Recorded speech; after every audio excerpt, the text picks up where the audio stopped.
ऐसे सुस्ती आ रही है तो हाथ ऊपर नीचे कर लेना। और वो एक मैडम आई है, थोड़ी देर शायद गए खाना वाना खाने।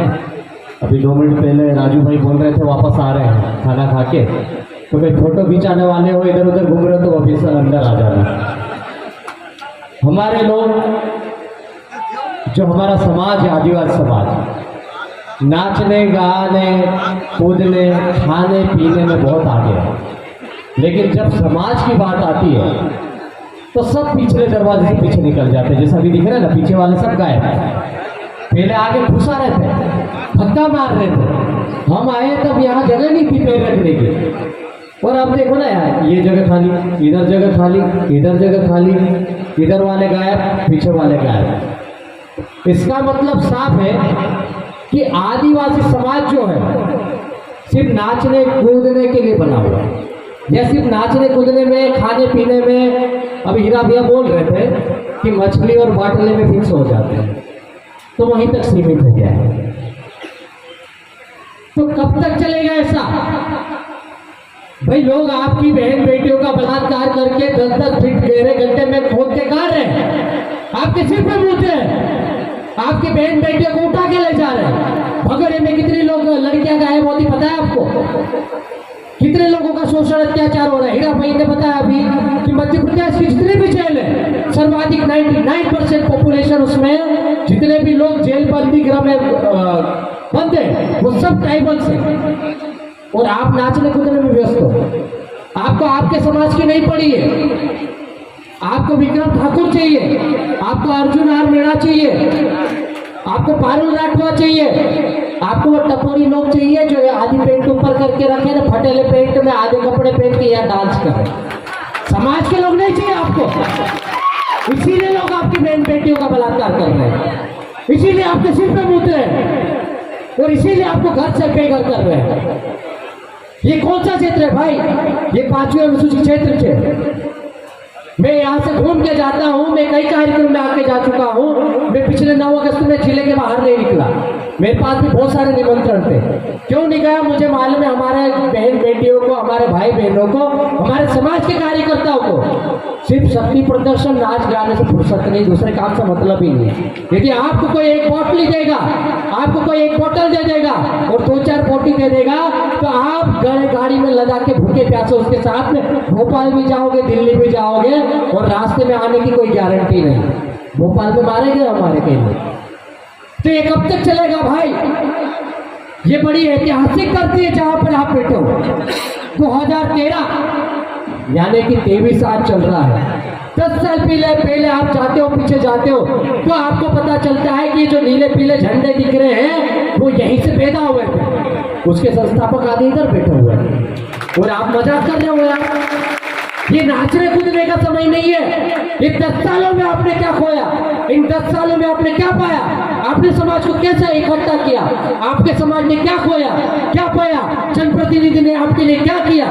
और जिनको आपने जिता के विधानसभा लोकसभा में भेजा उन्होंने क्या दिया? इस पर मंथन करने का समय है, ना कि पार्टी घाघरी करके नाचने का समय है। ये शर्मनाक बात है। और आप लोग मजे कर रहे हो यार। वो भाषण चल रहा है, एक महिला उठ के गई है, सब उठ के पीछे चले गए। क्या है ये? क्या 10 साल पहले इसलिए लोग इकट्ठा हुए थे? ये आपको काहे के लिए इकट्ठा करके गए? आपको काहे के लिए बुलाया गया? ये नाचने कूदने के लिए नहीं। ये तो वो हमारी आदिवासी समाज में कहावत है, नाचे कूदे वांदरे ने खीर खाई पके। तो तू नाचले कूदले वारू नंगा होइना दारू पीना आटा पड़ी जात रहो घर। तोरा लाडा ठीक से तो कुंदरी बैंड बजा से, सीधी बात है। बुरा लगेगा तो 10 बार लगेगा, लिख के रख लो। मुझे कोई तकलीफ नहीं है, मैं करवा बोलता हूँ, है ना। मुझे नौकरी का भी ज्यादा टेंशन नहीं, मैं 2 बार सस्पेंड हो चुका हूँ। आपको लग रहा होगा कि ये छोटा सा बच्चा आया हुआ है, 30-35 साल की उम्र हो गई है, लेकिन ये जो 10 साल निकले हैं ना समाज के लिए काम करते करते, उसमें जितना हमने खोया है शायद आधे लोगों ने जाना भी नहीं होगा कि समाज क्या होता है। उतना बर्बाद हम भी हुए हैं। तो तकलीफ है, दुख है। बस तुम्हारे नेताओं की तरह हम लोग माला के पीछे नहीं भागते, हम पोस्टर के पीछे नहीं भागते, हम नाम के पीछे नहीं भागते, हम काम के पीछे भागते और जमीन पर काम करते हैं, टंके की चोट पर काम करते हैं। जहाँ कोई भूखा व्यक्ति मिलता है उसको खाने की व्यवस्था करवाते हैं, जहाँ कोई नंगा व्यक्ति दिखता है उसके कपड़े की व्यवस्था करवाते हैं। ग्रुप क्षेत्र में आज भी हमारा आंदोलन चलते हैं, हम लोग रात दिन उनके लिए मेहनत करते हैं। स्कूलों में यदि हमारे बच्चों के लिए शिक्षा की कमी है, जर्जर भवन में बैठे हुए हैं, छत टपक रही है, आधा पानी पड़ा हुआ, आधे बच्चे बैठे हुए हैं। क्या आपने कहीं बाजार के स्कूलों में देखा ऐसा? वहां पर हमारे बच्चे पढ़ते हैं। कोई कह रहा आदिवासी नहीं, आदिवासी के बच्चे पढ़ते हैं और आप लोग ये नाच कूदने में व्यस्त हो। ये कब तक चलेगा भाई? ये तो धार, झाबुआ, अलीराजपुर, खरगोन, खंडवा, बड़वानी है, ये अनुसूचित क्षेत्र है। यहाँ पर 244 एक लागू होती है जिसको हम 5वीं अनुसूची बोलते हैं। यहाँ 13 का लागू होती है जिसको विधि का बल प्राप्त है। मतलब ना लोकसभा ना ग्राम सभा सबसे बड़ी विधानसभा, और विधानसभा को सॉरी ना लोकसभा ना विधानसभा सबसे बड़ी ग्राम सभा। और ग्राम सभा में कौन है? गांव का पटेल, तड़वी, पुजारा, चौकीदार, अभी वर्तमान में सरपंच आया। और पैसा एक्ट के माध्यम से ग्राम सभा का जो निवारण समिति का अध्यक्ष, झगड़ा निवारण समिति का अध्यक्ष, वो भी आ गया। लेकिन क्या हाल है हमारे समाज के? तो झापड़ मार देता है, गांव की पंच नहीं बैठती, सीधे कहा जाता पुलिस थाने में जाता है। सेठे का लफड़ा हुआ, सीधे तहसील में जा रहा, कोर्ट में जा रहा, पुलिस थाने में जा रहा है। भाई पंच है गांव की, पटेल है गांव का, चौकीदार है, तड़वी है, सरपंच है, दुनिया भर की व्यवस्था है। यदि आप पंच में बैठोगे करोगे तो झगड़े का निराकरण वही हो। लेकिन हमारे लोग कहाँ जा रहे हैं? पुलिस में जा रहे हैं, कोर्ट में जा रहे हैं, कचहरी में जा रहे हैं। और जब आप हाई कोर्ट में जाते हैं, सुप्रीम कोर्ट में जाते हैं, तो वो क्या बोलता है? क्यों इनका राजीनामा हुआ क्या बोलता है? राजीनामा हुआ क्या? राजीनामा हो नहीं हो तो भाई अगली तारीख और बढ़ाओ। तारीख पे तारीख, तारीख पे तारीख, तारीख पे तारीख। हमारा व्यक्ति 2 बार, 5 बार, 10 बार, 20 बार, 50 बार कोर्ट के चक्कर लगाता है, वकील उसको निचोड़ देता है। पूरा जब खत्म हो जाता है तो दोनों पक्ष आपस में वापस मिलते हैं। यार नहीं हार पड़े हम होगी, ढेर का पैसा भी नहीं हो, वाड़िया काजे बिचौर कर्ज ले हार पड़िया कहीं कौन जाए, समझो तो कौन ले जाए। फिर वापस वही गांव में जाते हैं, 2 गांव की पंच बैठती है, वही पटेल पुजारा तड़वी चौकीदार बैठते हैं, सरपंच बैठता है, और झगड़े का एक पीठा भांज के निपटारा कर देते हैं। यही होता ना, यही होता। मैं झूठ बोल रहा तो मेरे को झूठे मार देना भाई, यही होता है। तो यहाँ से जब झगड़ा शुरू हुआ वही खत्म हो सकता था, उस झगड़े को आपने कोर्ट पहुंचा दिया। इस दौरान 2 साल खराब होते हैं, 5 साल खराब होते हैं, 10 साल खराब होते हैं, 2-4 मर्डर भी हो जाता है। हमारे राजपुर में कोई बड़ी बात नहीं है ना। आधी इंच जमीन के लिए थोड़ी देर में सिर काट ले आते हैं। एक कांच फोड़ने में बस में कोई देरी नहीं करते हैं, 1-1 रुपए के लिए मर जाते हैं। तो ये कोई बड़ी बात नहीं। इस दौरान जो नुकसान होता है किसका होता है? वो 2 पार्टी का।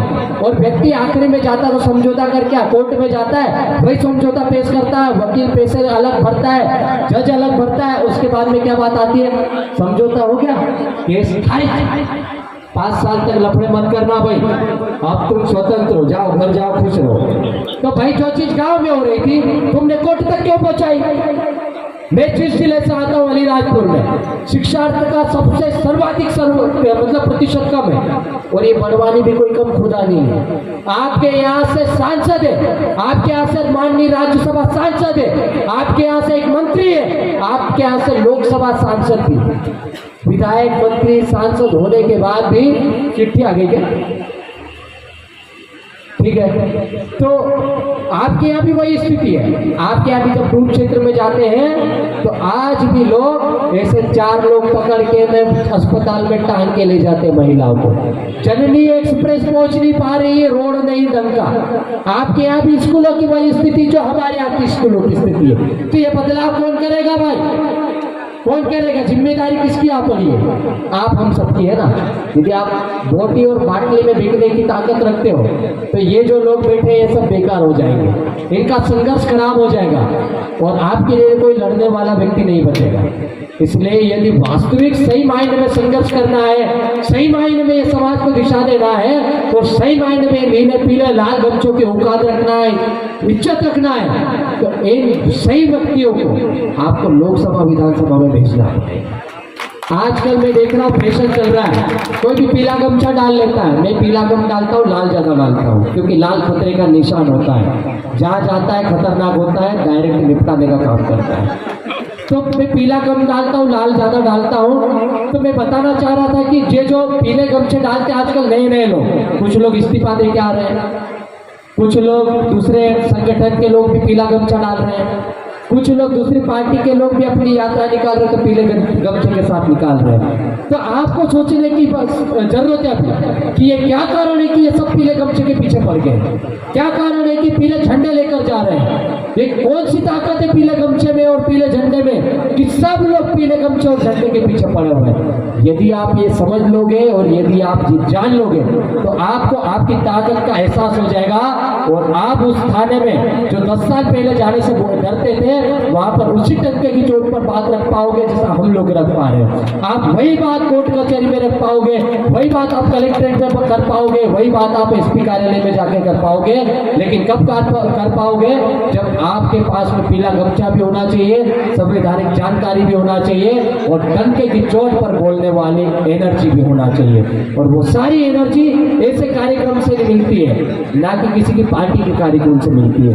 भाड़े की रैलियों में, भाड़े के कार्यक्रम में, पार्टियों के कार्यक्रम में ऐसी ताकत नहीं मिलती दोस्तों। ये सब अपने दम पर, अपने दमखम पर, अपने पैसों पर भूखे प्यासे लोग आने वाले लोग हमेशा समाज के लिए समर्पित होते हैं। और जितने लोग नाच गाने वाले थे वो सब चले गए। तब ये जो बचे ना, यही समाज की अंतिम पीढ़ी, यही समाज की अंतिम पीढ़ी की लड़ाई लड़ेंगे और यही समाज इसको बचाएंगे, ऐसा मेरा विश्वास है आपसे। आपने मुझे सुना, एक चिट्ठी आ गई, इसके लिए मैं भी सोच रहा हूँ कि अब जाना चाहिए, लेकिन जाते जाते 2 मिनट और ले लूँ।